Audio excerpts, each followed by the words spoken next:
Estás escuchando El Anticrítico Gastronómico. Sí. Que me quedo sin comer.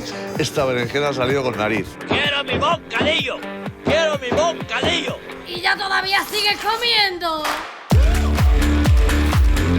Hola, ¿qué tal? ¿Cómo estás? ¿Cómo estáis? Soy David Díaz y este es El Anticrítico Gastronómico. ¿Te han convencido de que comer es un acto moral, de que hay una forma correcta de hacerlo y que si no la sigues, estás en el lado equivocado de la historia? Mira, como Vox. Eso es lo que lleva pasando con el consumo de carne en las últimas 2 décadas. El discurso vegano radical contra los consumidores de carne parece que va menguando porque la gente empieza a pasarse un poco por el arco del triunfo, por no decir otra cosa, un problema que en realidad está en el origen de la producción del alimento y no en el acto de comerlo. Hoy no vamos a alimentar ese circo, pero sí vamos a incomodar a más de uno, así que avisados estáis.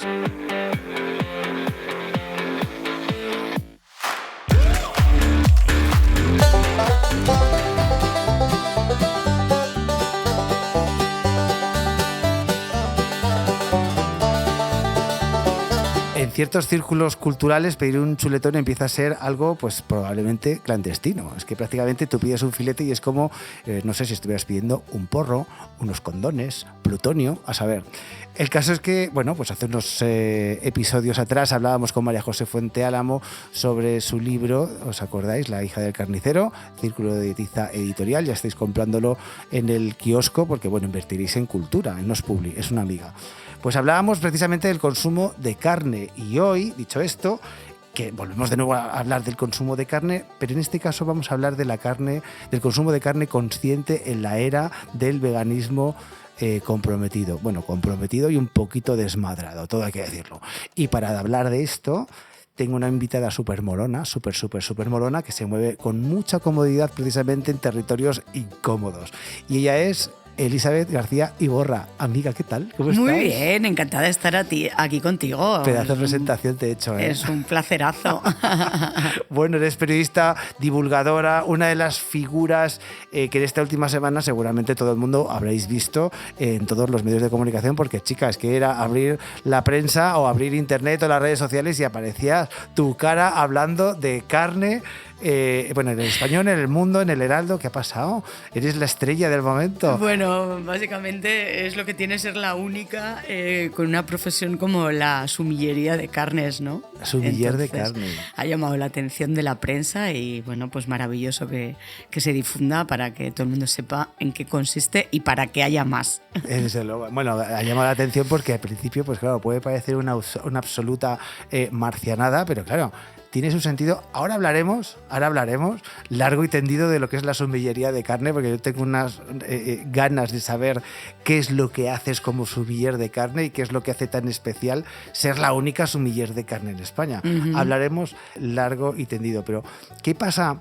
¿O qué es cómo pasa a alguien de ejercer el periodismo gastronómico y divulgativo, que es lo que tú siempre has estado haciendo en estos últimos años, a desarrollar una especialización tan compleja y, como he dicho antes, tan marciana, ¿no? Como es la sumillería de bueno, carne? Yo siempre he sido un poco extravagante. No, qué va. Mi imagen ya lo dice todo, ¿no? A ver, claro, llevo desde el año 2000 o antes incluso ejerciendo el periodismo, que es una profesión que ha sido bastante denigrada. Yo siempre digo que han asesinado al periodismo y además muy precarizada. Y entonces llegó un momento en el que estaba haciendo muchas formaciones para salir de esa y necesitaba reinventarme y diferenciarme. Y entonces de repente me cayó la ficha del recuerdo de la sumillería de carne. Uh-huh. Que lo vi en Buenos Aires, ¿vale? En un restaurante que se llama Viejo Patrón, abro la carta y veo sumiller de carne y digo, Dios, ¿qué es esto? ¡Qué fantasía, por favor! ¿Esto qué? Y entonces, bueno, cuando estaba ahí en plena crisis profesional con el periodismo, me acordé de ese título y dije, me voy a Buenos Aires a estudiarlo.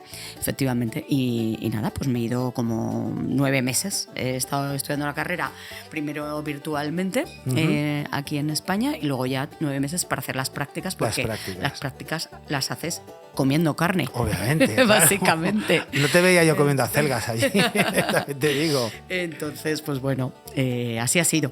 Y al final era, claro, al final la sumillería, por lo menos en vino, implica un conocimiento muy exhaustivo, implica saber de referencias, implica saber de historia del vino, de enología, de, bueno, un montón de cosas que aparte luego cuando tú vas a un restaurante a pedir que te asesoren sobre el vino, que lo guay de esto es ir en plan ignorante y que te enseñen, que para eso están, y creo que la figura del sumiller es vital. Entiendo que la figura de la sumiller de carne hace lo mismo. Más o menos.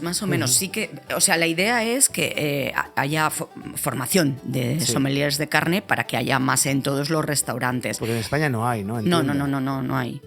Entonces, bueno, eso sería lo ideal, ¿no? Pero de momento yo lo que puedo hacer es ayudar primero a los proveedores, a la industria cárnica, a vender mejor su carne a los restaurantes y a los restaurantes a vender mejor y contar mejor su carne a los clientes. Los clientes a consumir mejor y saber elegir mejor. O sea, eso sería un poco el rol que yo puedo tener. Y luego, evidentemente, capacitación de personal de los restaurantes también. De los comerciales de las distribuidoras, por ejemplo. Sí. Y bueno, pues ayudar, sobre todo, para mí es muy importante como periodista, ¿no? La comunicación, ayudar a que el restaurante, cuando cuente sus carnes, dé una percepción de valor. Claro, no es lo mismo que tú veas un chuletón por 35 euros que por 135. Está claro. Entonces, eso hay que justificarlo, y no solo en el sabor, es que también le tienes que contar al cliente por qué elegir una carne y no otra, ¿no? Ya. Y mira, el otro día, por ejemplo, que estaba en Lana, que me encantó, Martín, lo que está allí con todo su carro de carnes, le pregunta a la gente en plan, ¿para qué estás hoy? Porque muchas veces a ti ese día no te apetece grasa, o ese día no te apetece algo madurado, no te apetece algo tan grande, te apetece algo más pequeño o para compartir o lo que sea. Y es muy buena esa, no es solamente qué carne te gusta, porque además hay que ampliar los registros, ¿no? Claro, ir probando diferentes cortes y diferentes infiltraciones y razas y tal, sino ¿para qué estás tú hoy? Me parece que es súper inteligente la pregunta, y que cada uno se la tiene que hacer también, ¿no? ¿Tú crees que hemos perdido completamente la cultura de la carne? Es que no la hemos tenido nunca. Nunca. Yo creo que no. Yo, por lo menos, que he escrito muchísimo. Zasca.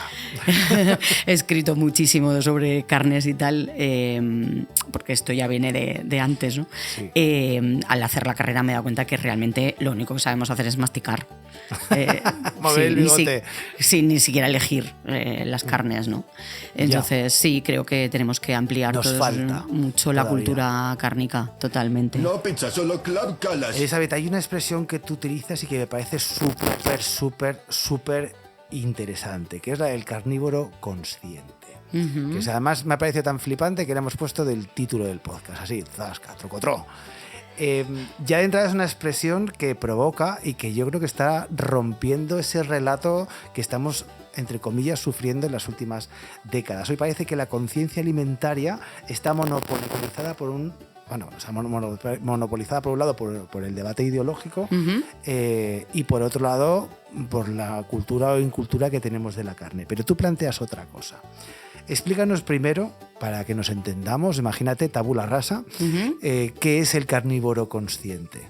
Bueno, el carnívoro consciente es el que piensa bien lo que come, ¿no? Que no es en plan, voy a comer carne en plan en cantidades industriales, ni producida industrialmente. Ajá. Es comer menos carne, pero mucho mejor carne, y sobre todo pensando qué hay detrás de esa carne. Tenemos que aprender a leer las etiquetas, tenemos que ver la trazabilidad, tenemos que ver si ese animal ha sido criado en libertad y comiendo pasto, o ha estado estabulado y comiendo pienso con cereales, básicamente, cereales, maíz, tal. Cuando un animal está estabulado, básicamente lo que hace es engordarse, y nosotros lo que hemos visto en la carrera es que es muy diferente cuando tú comes una carne de pasto que cuando comes una carne de grano, que muchas veces es que es un cerdo con forma de vaca. ¿En serio? Literalmente, es que sabe a grasa, sabe a cerdo. Y la grasa está buenísima, es lo que le da sabor, pero el tipo de grasa también es muy importante. Es importante a nivel de los sabores y es muy importante nutricionalmente. No es lo mismo la grasa que tiene un animal de pasto, que tiene, o sea, como nosotros, somos lo que comemos, ¿no? Sí. Pues los animales también. Es infinitamente mejor nutricionalmente un animal criado a pasto en libertad que un animal que se ha criado, como digo yo, como mi abuela viendo la tele.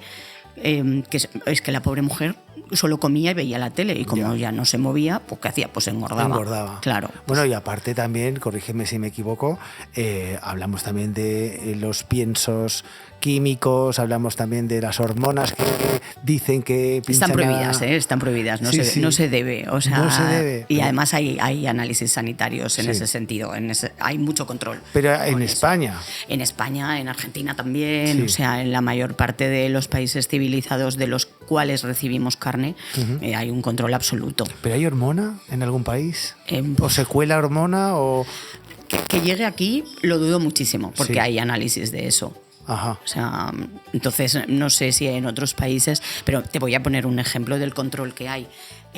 Argentina no puede mandar a España carne con hueso porque hubo casos de fiebre aftosa hace décadas y la Unión Europea prohíbe que entre el hueso por si acaso. ¿Sabe por qué? Por todo mi coño. Hay un montón de normativas a todos los niveles, tanto españolas como europeas, como incluso mundiales, ¿no? Con etiquetas que te demarcan qué tipo de carne estás comiendo, si es ecológica, si es de feedlot o de corral.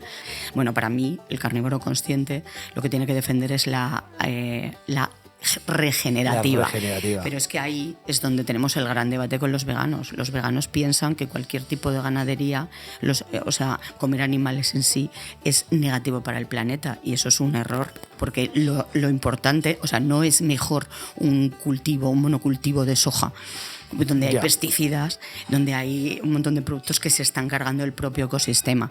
Entonces todos, tanto los veganos, vegetarianos como los carnívoros, tenemos que defender la regenerativa, la agricultura, la viticultura y la ganadería regenerativa. Eso es...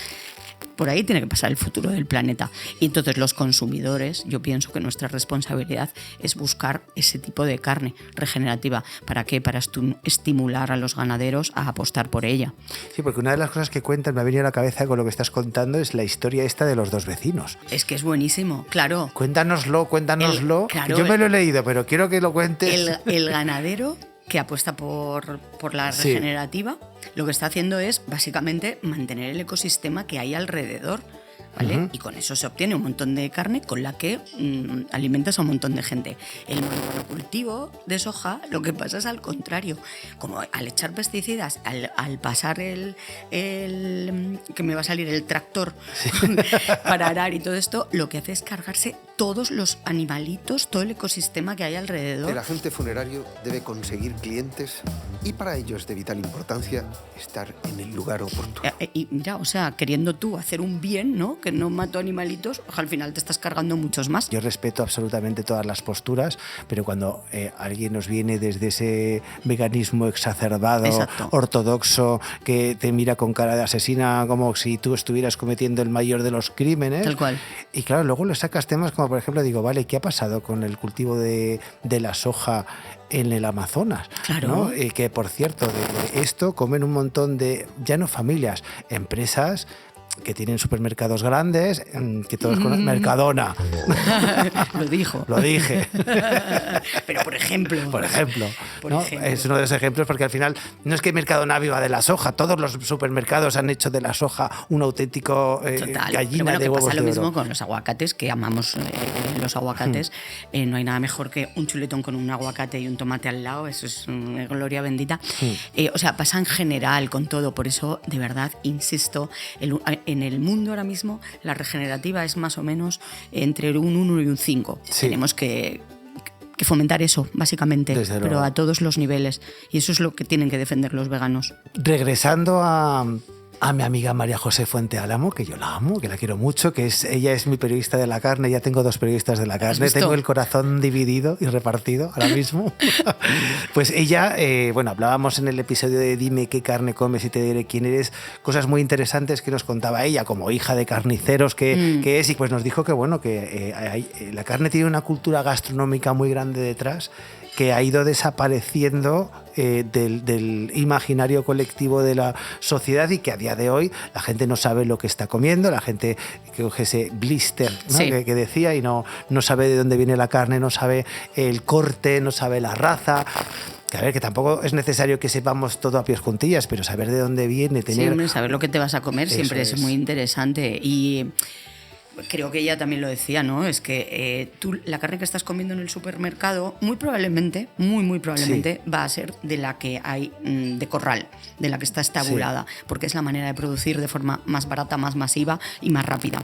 Desde luego. ¿Vale? Entonces, yo lo que aconsejo, pero constantemente es vete al carnicero. El carnicero Exacto. te va a recomendar el mejor corte, depende de lo que de cómo la quieras cocinar. Va a estar fresca, te la va a cortar delante de ti, no va a tener nada de añadidos, de conservantes.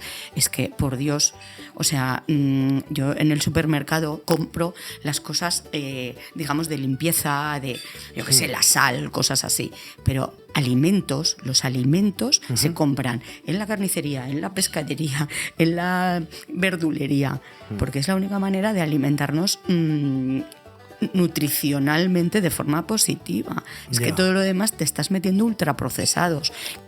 Es que tú puedes ser vegano, pero macho, para tú comerte la eura o lo que sea eso, que imita la carne, que imita el queso, tienes que utilizar una cantidad de ingredientes totalmente desmesurada para encima no conseguir nutricionalmente, pero ni la mitad de densidad. Es que no te da vergüenza el ejemplo que le estás dando a tu hijo, desgraciado. Entonces, porque te tienes que tomar un montón de suplementos para conseguir el mismo efecto que te da un filete. Desde luego. A ver, que es que sin carne todavía seguiríamos siendo primates.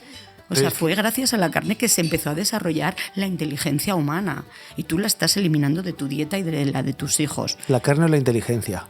Y las dos cosas. Bueno, yo te digo, yo estoy un poco hasta las gónadas, por decir algo Claro. un poquito fino, de este discurso fatalista que tienen normalmente los colectivos veganos de estos, insisto, colectivos veganos exacerbados, desmadrados, no estoy metiendo a todo el mundo, ojo, luego que me encantan luego los haters. A mí también, digo, yo les quiero muchísimo. Además a los veganos les quiero un montón, ¿eh? Sí, no, es que hay que quererles. No, les quiero un montón porque mira, han pasado dos cosas. Gracias a ellos tenemos más carne y luego también, o sea, se han exacerbado tanto que han creado un movimiento a la contra y cada vez tenemos más steakhouses, asadores, parrillas, tal, porque la gente se ha volcado en comer carne. O sea, ahora lo han puesto de moda los veganos. Yo desde aquí, muchos besos. Os queremos. Pero yo te digo una cosa. Estos veganos, a mí, esto sí que es una opinión mía, que yo de vez en cuando también suelto alguna opinión. Está bien, pero bueno, siempre prefiero que las opiniones las vuestras, las que venís al podcast amablemente y bien cargados de información. Pero a mí una cosa que fastidia muchísimo, ¿no?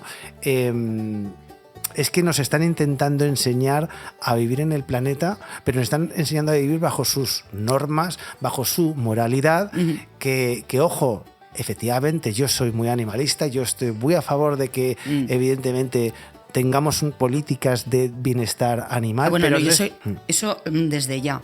Para mí, sin bienestar animal no tenemos calidad en la carne. O sea que ni siquiera por egoísmo tenemos que defender todos que los animales estén hiper bien tratados. Cierto. Desde que nacen hasta que los sacrificamos. Claro. Porque además es que cualquier estrés se convierte en cortisol y eso hace que las carnes se queden inservibles. O sea, a ningún ganadero le interesa ni pegarle a un animal, ni maltratarlo, ni dejarlo ahí pasándolo mal, ¿no? Ya, pero es que... Y por eso estoy en contra de la intensiva que encierra a los animalitos, porque los animales evidentemente eso lo están sufriendo. Entonces, de verdad, yo no compro ese tipo de carne. Eso es un carnívoro consciente, el que se niega a perpetuar un sistema que está en contra de los animales y lo único que hace es producirlos como si fueran tornillos. Ya, pero es que ha privado mucho ese discurso demonizante. Y yo sí que quería preguntarte cosas que a mí me llaman mucho la atención, ¿no? De cifras que se repiten como mantras y que yo creo que tú vienes bien cargada de información. Y una de las más famosas, si tú lo sabes, es que producir 1 kilo de carne requiere 15.000 litros de agua. Y la pregunta es muy simple. ¿Esto es verdad? ¿O estamos simplificando, nunca mejor Claro, dicho? Tú das el dato y ya está, lo sueltas ahí. Pero es que no estamos hablando de agua que consumimos los humanos, estamos hablando de agua de la lluvia. O sea, hay que diferenciar entre ese tipo de agua, que Sí. es la natural, y el agua azul, que sería la de consumo humano. Ya. No se está utilizando ese tipo de agua, apenas. Ya, bueno, pero al final si tú construyes ahí un discurso... Claro, pues ya está, bueno, como titular. Claro, tú imagínate. Pero es que los titulares los tienen que poner los periodistas. Y a poder ser objetivamente y sin Ya no inventarse hay de eso. cosas. Ya no hay de Claro. eso. Tú te vas a redes sociales y ya no hay nada de eso, hija. Eso, No, porque por además en las favor. redes sociales lo estás viendo constantemente, que todo el mundo publica lo que sea, que lo ha sacado con la inteligencia artificial. Como mucho. Claro, sí, porque la suya propia no la utiliza. No, desde luego. Claro. Desde Entonces, luego. Luego también yo advierto muchísimo a la gente que tenga muchísimo cuidado con los mensajes que se cree y que mire si a esa persona que le está mandando ese mensaje le interesa realmente su salud o los likes. Bueno, yo creo que la respuesta está bien clara. Pues eso, A porque mí he hay- visto a un tipo metiendo un entrecot envasado al vacío en un lavavajillas y dijo que eso era como el sous vide. Perdona. no es O sea, verdad. es que hay gente que puede enfermar por eso, porque evidentemente las bacterias que puede agarrar ese filete. Es que... Sí que es verdad que hubo una temporada que la gente metía platos y cosas en el lavavajilla, pero no para fregar. que meta la cabeza, a ver si se espabila un poco. porque- Mejor en una guillotina, más que en un... más que en También te lo un- digo. He visto un tipo haciendo un filete Sí. envuelto en papel de aluminio en un motor, porque dijo, voy a conducir 2 horas, de aquí a que llegue ya está bien hecho. Oli, Ay, Dios por mío. favor, te lo pido. Eso me recuerda a los vídeos estos que ves en YouTube de la India que están cocinando en ese aceite que es negro. que te- Es petróleo. tío, Petróleo. con lo caro que está. Y yo digo, ay, sí, es verdad. ¿no? Pero yo Muy digo, no fuerte puede me ser. parece. ¿Sabes qué vídeos te digo? Sí, y la hombre, gente son escandalosos. y te los ponen y digo, y la gente se come eso. Es que es eso. Es que la gente se come eso, la gente y la gente imita ese tipo de cosas. O sea, vamos a intentar utilizar un poco la lógica, por favor. Ya, bueno. ¿Sabes? Hay un debate que otro más, Cacharcos. que sí, no, ya que estamos en los charcos, pues ya nos metemos. Yo es que me encanta un entero. charco. Pues vamos Yo al veo un charco. charco metido de cabeza. Total. Bueno, pues hay uno que me gustaría mucho explorar contigo dentro del debate alimentario actual, y es que cada vez que hablamos de comida, parece que lo alejamos más de la nutrición real, ¿vale? Es decir, ahora mismo, pues bueno, hablamos más de ideologías. Y la pregunta más que me viene a la cabeza es, ¿crees que el debate sobre la carne hoy está más marcado por esa misma ideología o por la ignorancia directamente? Yo creo que por la ignorancia, pero es que lo que parece es que según lo que tú elijas, es que tienes más o menos ética o moral. ¿Sabes? Es que se te está juzgando por lo que comes. Es Madre que mía. es totalmente Es tremendo. absurdo. Es tremendo. O sea, es que estamos politizando hasta un plato de comida cuando, insisto, es que no hay nada superior a la carne nutricionalmente. Nada. Es que tiene vitamina B12, que por cierto yo la tengo por las nubes. Hierro hemo. Total. Es que tiene nutricionalmente carnosina, carnitina, taurina. Que estoy leyendo, Aspirina. ácidos grasos omega 3 que son súper importantes. Esto estamos hablando de la carne de pasto, Ya. O sea, insisto, es en la carne de pasto. En la carne si de tú pasto. te metes la carne de grano, ¿Sí? o sea, de corral, pues no tienes nutricionalmente esas mismas cualidades. Entonces yo digo, macho, en vez de invertir en tomarte cubatas, que son carísimísimos y no te aportan nada, oye, tómate un cubatita menos, invierte un poco más en la carne que te llevas a la boca, porque Desde es lo luego. que te va a dar más salud. Desde luego. Claro, es totalmente que de no sé, acuerdo. ¿cómo nos vamos a quejar de que la carne es cara? ¿Tú sabes lo que hay detrás de un buen sistema de producción, de crianza? Hombre, Sí, y me ha costado 2,5 millones. es que hay que darle valor a eso, al trabajo que hacen los ganaderos, que necesitan muchísimo apoyo los ganaderos en este país. Demasiado. Se están pasando Y- canutas. Y el problema es que encima nosotros no tenemos ni idea de lo que está sucediendo en el campo. Pero bueno, otra cosa que a mí me llama mucho la atención que has comentado antes y que es un tema muy, muy, muy curioso, ¿no? Es el tema de los ultraprocesados. Bueno, si escucháis un poquito de ruidos que estamos dentro de... que no lo hemos dicho. Que nos hemos venido a uno de mis restaurantes fetiche de Madrid, que Totalmente. es Ponzano 12. Ponzano 12. ¿En dónde? ¿Qué carnes tiene, madre mía? Bueno, es unas que chuletas. Nada más entrar ya tienes ahí la carta de presentación. Ponzano 12, ¿dónde? Pues en la calle Ponzano número 12, ¿vale? Lo digo para quien necesite saber un poco de qué va la vaina, ¿vale? Pues es uno de los restaurantes fetiche, uno de los supervivientes al horroroso Ponzanín y que está ahí manteniendo la esencia del barrio y que cumple 40 años este año y que, bueno, ya veremos. Que igual tenemos que hacer un especial de Ponzano porque lo vale. Porque lo vale, las carnes lo valen y la cámara de maduración, que está hecha a medida, fue la primera de Madrid. ¿Hasta sí? Sí, señor. Yo eso no lo sabía. Sí, señor. Sí. Qué buena acústica tiene. Ya no se hacen Hostia. patios así. Bueno, pues una cosa que me ha llamado muchísimo la atención, que además has comentado antes del tema de los ultraprocesados, que hay un montón, bueno, que al final hay muchísimos alimentos veganos que son ultraprocesados, que aparte intentan imitar a la carne con mejor o peor medida, ¿no? Y para ello utilizan una ristra de ultraprocesados entero. A mí me viene a la cabeza una cosa, y es que, vamos a ver, yo no puedo decir nada de la enorme lista de ingredientes de este ultraprocesado que tiene un vegano, pero si yo exprimo una naranja y me bebo un zumo exprimido, madre mía, la cantidad de propiedades que le estoy quitando a la fruta.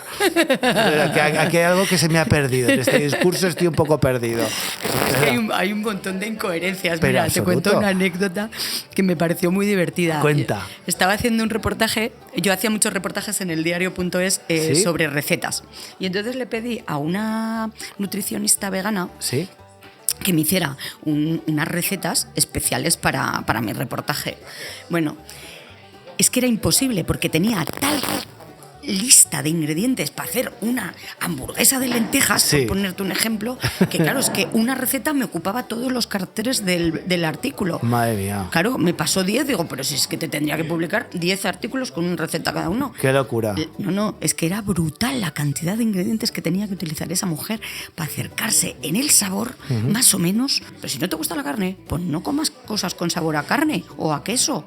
Ya. O sea, come otra cosa. Pero Come lentejas, están buenísimas las Entonces, lentejas. esa ingeniería alimentaria está realmente diseñada para recrear una farsa, ¿no? Que es, Total. Es que no hay otra Yo, es que, explicación. mira, yo cuando dicen queso vegano, pues somos frutos secos prensados, mira, o sea, a mí no me vaciles. Todo cuanto hay en usted me recuerda a usted, excepto usted. O sea, Ya, tía, es muy fuerte eso. la imitación esta de las hamburguesas, la imitación del pollo. Ya. Por Dios, o sea, comete un pollo de corral. Ya. O sea, un pollo que esté libre. O una polla. Pues mira, oye, También. yo creo que a mucha gente le vendría fenomenal. Sí, yo creo que también. Oye, mira, yo voy a decir una cosa. Ser vegano a día de hoy, en el discurso cultural que estamos viviendo, es una idea que está muy extendida. Significa ser una opción moralmente superior. Es decir, ellos se creen eso. Claro. Efectivamente. Eso están juzgándonos a los demás. es aterrador como fenómeno social. Sí, total. O sea, nos están juzgando a los demás por comer lo que ha comido la humanidad desde el principio de los tiempos. La gente que haga lo que le dé la gana con su vida, pero Desde que luego. también deje a los demás hacer. Exacto. Y que se informe bien, sobre todo. Porque a poco que te informes, pues ya te das cuenta de que el error no está en lo que comemos, sino en cómo está producido lo que comemos. Sí, que es la gran ignorancia, porque gran parte de esos veganos dogmáticos e ideológicos que de algún modo te hacen sentir mal cuando tú te estás comiendo un filete, son aquellos que probablemente no hayan pisado una explotación agrícola en su vida. Vamos, no habrán ido ni a la granja escuela con el colegio. Yo creo. Pues eso, que es que no pueden afirmar que lo suyo es mejor. Ya. Solo porque los cereales, el cultivo de cereales, o sea, se carga todo el ecosistema alrededor también. Pero es que vamos a ver, Elizabeth, si lo que están vendiendo a día de hoy, en general, en el fondo son mitos. La carne roja causa cáncer, que esto habría que puntualizarlo. Hombre, a ver. Habría que puntualizarlo pues intentar bastante. no inventarnos eso. La OMS ya lo titulares. dejó bien claro. O sea, no hablamos, o sea, los procesados van por otro lado. Es que los procesados no deberían ser considerados carne, pero bueno. Claro. La ganadería... Esas salchichas, el tal... Yo es que de esas cosas no como. Yo como salchichas frescas de la carnicería. La morcilla, todo fresco. Claro.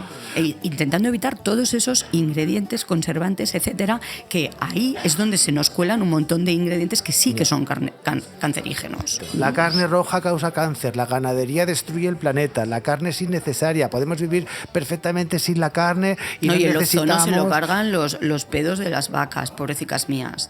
Oye, que por otra parte... Ni derecho a tirarse un pedo tienen ya. Estaba pensando eso mismo, digo... Aparte, escúchame, con los gases que dan las coles, la coliflor, claro. todo esto, habrá que contar, ¿eh? Los pedos de los veganos. Pedos de los veganos, ¿cuánto contaminan el ecosistema? Claro, porque al final... Pues eso. Probablemente va a haber más veganos que vacas, ¿eh? Yo no sé. Yo creo que en algún punto esto también pasará de moda. Sí, es como el wokismo, espero. ¿no? Que ahora tú ves una serie de histórica, ¿no? Y tienes en la Inglaterra victoriana, de repente tienes un coreano, un negro, que es el ministro de Economía, y dices, pero vamos a ver, que eran esclavos entonces. Coreano no iba a haber en Inglaterra ni de broma, ibas a ver tú en la época victoriana un coreano guapísimimo. O sea, es que han eliminado al pobre hombre blanco de la ecuación porque es un hombre hetero, cis y no sé qué, por favor. Ya. Paremos con los sismos. Sí. Bueno, vamos a cerrar con una reflexión personal porque yo creo que estamos viviendo una época muy curiosa. Vamos a dejarlo como curiosa para no cagarnos en la puta madre de todo el mundo. Y Lu, desde luego... Mira que yo no tengo filtro, pero lo tuyo es... Yo no tengo filtro ninguno. Ni para el café. Nada. Mi escala de odio va por este orden. Nunca habíamos tenido tanta información sobre alimentación. Es verdad que estamos en la era de la sobreexposición y de la sobreinformación. Pero también de los fake news y de la mentira y de la inteligencia artificial que se inventa un montón de cosas que si tú no conoces bien el tema, te la cuela. Te la cuela porque no tienes capacidad de comparar con información real, académica. Claro. Hay que formarse. Pero es que aparte eso nos está generando una confusión muy grande, que yo creo que esto, pues bueno, nos da para otro debate. Pero bueno, Elizabeth, que con esto yo creo que hemos dado bastante cera. Vamos a dejarlo ahí. Yo prefiero que dejemos parte para el segundo episodio, encanta, si te parece. Quieras. Que para mí ha sido un placer tenerte conmigo aquí en el entorno fantástico de Ponzano 12. Y ahora nos vamos a comer una chuleta a la salud de los veganos. Sí, porque además yo creo que vamos a pedir unos esparraguitos de guarnición. Tomate. Para que todo el mundo se sienta incluido. ¿Vale? Tomatito rico, que no sea de invernadero, chicos. Desde luego. Bueno, pues muchísimas gracias. Muchas gracias a ti. Un besazo.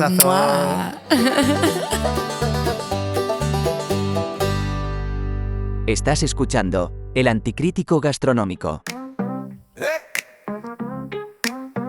Pues ya lo veis, amigues. Lo que ha hecho nuestra amiga Elizabeth, la sumiller de la carne, es poner algo encima de la mesa que parece que sigue dando por culo, que es comer bien no es cuestión de ideología, es cuestión de criterio y de conocimiento. ¿Conocimiento de qué? De cómo se produce lo que comemos y de la enorme distancia que hay entre opinar, entender y tu sesera. Tan malo es el veganismo más radical que simplifica el problema hasta convertirlo en un eslogan, como el de otros muchos carnívoros que consumen sin hacerse una sola pregunta y no tienen ni pajolera idea de por dónde va la vaina. En fin, que la realidad, cariños, sigue siendo bastante más compleja que cómo la pintan los voceras de las redes de siempre. Y para cambiar el sistema y hacerlo sostenible, el lema de la sostenibilidad que todo el mundo tiene en la boca, pues bueno, lo que se exige es algo que hoy escasea. ¿Sabéis lo que es? Responsabilidad. Así que vosotros veréis lo que hacéis con ella. Y nada, que otro día más y con más cosas que contar. Si os ha gustado, suscribiros al podcast y compartir. Y si no, contadnos por qué en los comentarios y tomamos medidas con el que ha tenido la idea de hacer una cosa como esta. Hasta la próxima.